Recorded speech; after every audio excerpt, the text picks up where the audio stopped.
ঢালিউড অভিনেতা রাজের সঙ্গে বিচ্ছেদের পর বেশ একাকী সময় কাটাচ্ছিলেন পরীমণি। তবে হঠাৎ করেই এক নতুন নামের আগমন বেশ আলোচনায় উঠে আসেন পরীমণি। পরীমণি এক মামলায় জামিনদার হওয়া তরুণ প্রজন্মের সঙ্গীত শিল্পী শেখ সাদির সঙ্গে তার সম্পর্কের গুঞ্জন ভাসতে শুরু করে। দুজনের ফেসবুক পোস্ট ও একে অন্যের পোস্টে গিয়ে মন্তব্য করা তাদের দুজনের রসায়নকে আরও বেশি করে উস্কে দেয়। যদিও দুজনই তাদের সম্পর্কের ব্যাপারে স্পষ্ট জানিয়েছেন যে তারা শুধুই ভালো বন্ধু, তবু গুঞ্জন যেন থেমে নেই। সম্প্রতি দেশের শীর্ষস্থানীয় এক সংবাদ মাধ্যমের সঙ্গে ফের সাদির প্রসঙ্গে কথা বলেন পরীমণি। এবার স্পষ্ট করে পরীমণি জানান দিলেন, সাদি তার জীবনের জাদুর মতন। পরীমণি বলেন, সাদি আমার জীবনে একটা জাদুর মতন। আমি মন খুলে যার সঙ্গে নিজের কথাগুলো বলতে পারি।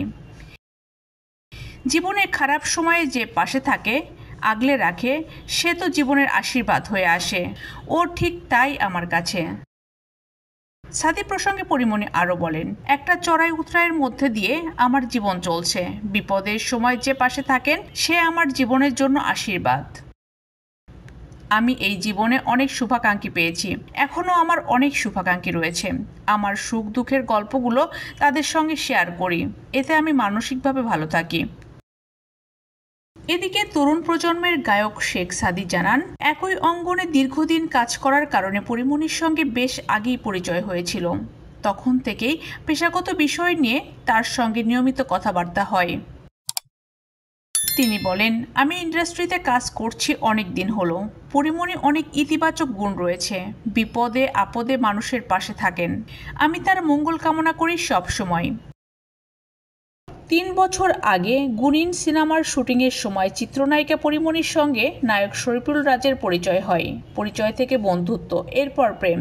২০২১ সালে ১৭ অক্টোবর গোপনে বিয়ে করেন এই তারকা জুটি। পরের বছর ১০ আগস্ট এই দম্পতির ঘর আলো করে আসে তাদের একমাত্র সন্তান শামীম মোহাম্মদ পূর্ণ। বিয়ের ১ বছর পরই বিচ্ছেদের পথে হাঁটেন তারা।